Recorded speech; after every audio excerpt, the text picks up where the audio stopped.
Jangan lupa subscribe YouTube channel Metro TV News dan jangan lupa nyalakan notifikasinya. Pengurus wilayah Nahdlatul Ulama Jawa Timur atau PWNU Jawa Timur menyatakan cryptocurrency atau mata uang digital yang dijamin dengan kriptografi adalah haram. Pasalnya muncul beberapa kemungkinan yang bisa menghilangkan legalitas transaksi. Seperti yang dikutip dari situs resmi NU Jawa Timur, keputusan dihasilkan dalam acara Batsul Masail PWNU Jawa Timur. Kegiatan tersebut diikuti oleh utusan dari pengurus cabang NU dan beberapa pesantren se-Jawa Timur. Dalam forum tersebut disampaikan pandangan bahwa meskipun kripto telah diakui pemerintah sebagai bahan komoditi, namun tetap tidak bisa dilegalkan secara syariat. Sejumlah pertimbangan yang mendasari keputusan ini diantaranya adanya unsur spekulasi dan kemungkinan adanya penipuan dalam transaksi yang dapat merugikan orang lain. Sementara itu, pemerintah berencana membentuk bursa aset kripto untuk melindungi investor, memberikan kepastian hukum, dan memberikan jaminan transaksi yang lebih jelas. Wakil Menteri Perdagangan Jerry Sambuaga menyebut, Kemendak akan meluncurkan bursa kripto pada bulan Desember mendatang. Berdasarkan data Kementerian Perdagangan, sejak Januari hingga Juli 2021, transaksi kripto sudah mencapai 470 triliun rupiah atau 2,3 triliun rupiah per hari. Terakhir yang kami terima di bulan Juli 2021 itu kan transaksi dari kripto itu secara overall ya, secara keseluruhan mencapai di angka 470 triliun lebih ya. Dan itu artinya average per harinya sekitar 2,3 triliun ya, rupiah ya. Artinya ini tentu membuat semakin potensial ya perdagangannya, lalu dari sisi animo masyarakatnya, dan tentunya semakin menuntut kepastian ya terkait dengan keamanan ya, dan juga tentu dengan transaksinya ini sendiri. Nah, oleh karena itu dengan adanya bursa nanti yang akan dibentuk oleh Kementerian Perdagangan, selain memberikan kepastian keamanan dan kenyamanan juga. Bagaimanakah kajian MUI terkait keberadaan uang kripto sebagai alat transaksi? Untuk membahasnya sudah bergabung Ketua Majelis Ulama Indonesia bidang dakwah dan ukhuwah Muhammad Khalil Nafis. Assalamualaikum Pak Khalil. Waalaikumsalam warahmatullahi wabarakatuh. Baik, Pak Khalil. Metro Jaya. Ya, sejauh ini bagaimana kajian MUI terkait keberadaan uang kripto sebagai alat transaksi? Ya, minggu lalu saya jadi narasumber di acara International Conference. MUI Dewan Syariah Nasional bersama dengan Majma' Buhus UAIC sampai sekarang belum mengeluarkan fatwanya berkenaan dengan cryptocurrency. Karena memang kita lebih hati-hati dan lebih mendalami tentang bagaimana cryptocurrency sebagai mata uang. Beda mata uang sebagai aset itu beda ya. Okay. Oleh karena itu, karena dasarnya di dalam Islam itu muamalah adalah boleh. Jadi apapun yang tidak ada dalilnya menjadi boleh, jadi dilarang kalau itu sudah ada dalilnya. Dan kita sedang menghimpun dalil-dalil, sekuat apa dalil itu bisa melarang atau mengharamkan cryptocurrency itu. Nah, kalau menurut kajian di beberapa khazanah keislaman, sebenarnya kalau menurut Islam itu ya tingkatannya jangan sampai terjadi gharar, jangan ada kedzaliman, jangan sampai ada riba. Jadi kullu wasitin litabaduli, setiap sesuatu yang bisa ditukarkan dan diterima oleh yang lain itu bisa dijadikan mata uang. Hanya saja kalau kita mengacu kepada maslahah dan maksadah, terjadi penipuan, gharar dan juga dolim, tentu harus dilindungi oleh negara. Dan menurut Undang-Undang Nomor 7 Tahun 2011 itu kan sudah ditetapkan bahwa mata uang kita adalah mata uang rupiah, maka cryptocurrency termasuk Bitcoin tidak diakui sebagai mata uang di Indonesia. Jadi larangannya pun bisa dilakukan oleh pemerintah. Terkait dengan alasan penipuan ya Pak, PWNU Jawa Timur mengatakan uang kripto itu haram. Salah satu alasannya karena indikasi penipuan. Nah, apakah MUI juga sudah mengkaji soal ini Pak?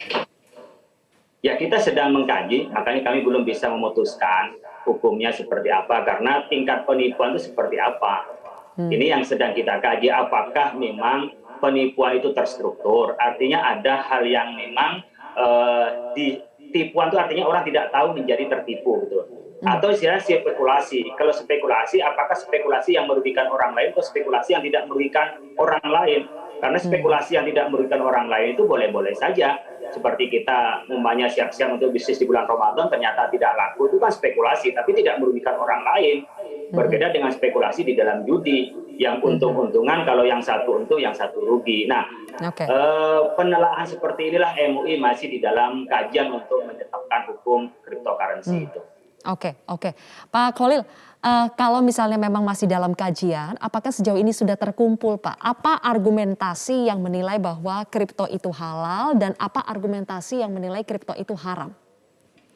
Ya, pada basis muamalah itu berbeda dengan ibadah. Kalau ibadah itu hukumnya haram, kita tidak boleh melakukan sampai ada dalilnya yang memperbolehkan.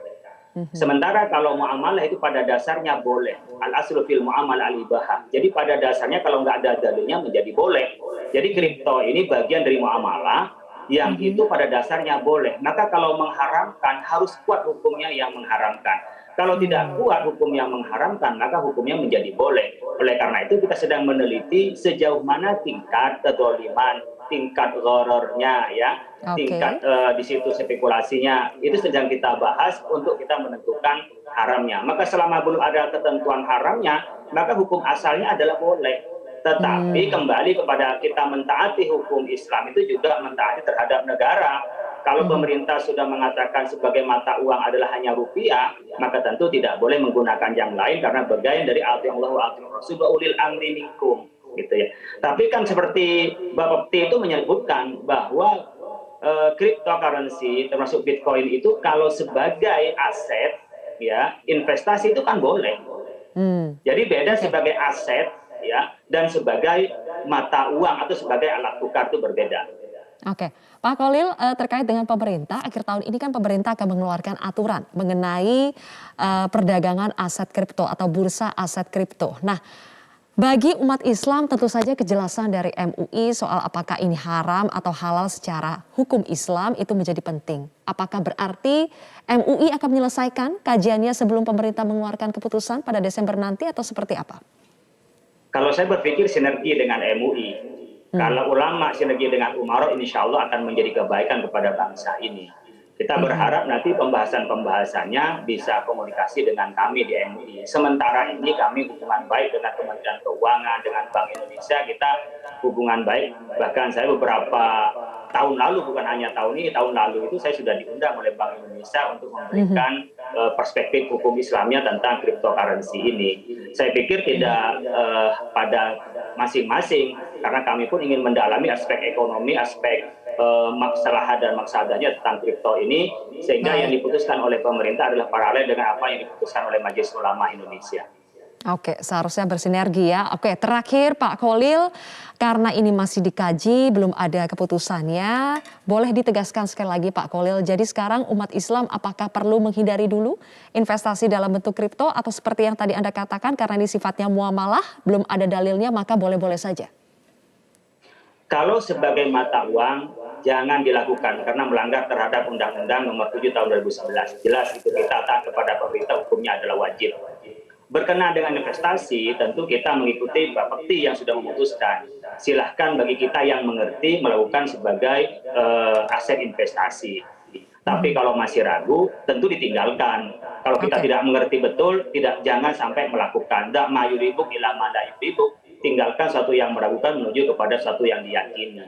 Oke, baik. Terima kasih kalau begitu Pak Muhammad Khalil Nafis, Ketua Majelis Ulama Indonesia Bidang Dakwah dan Ukhuwah telah bergabung bersama kami dalam Prime Time News hari ini.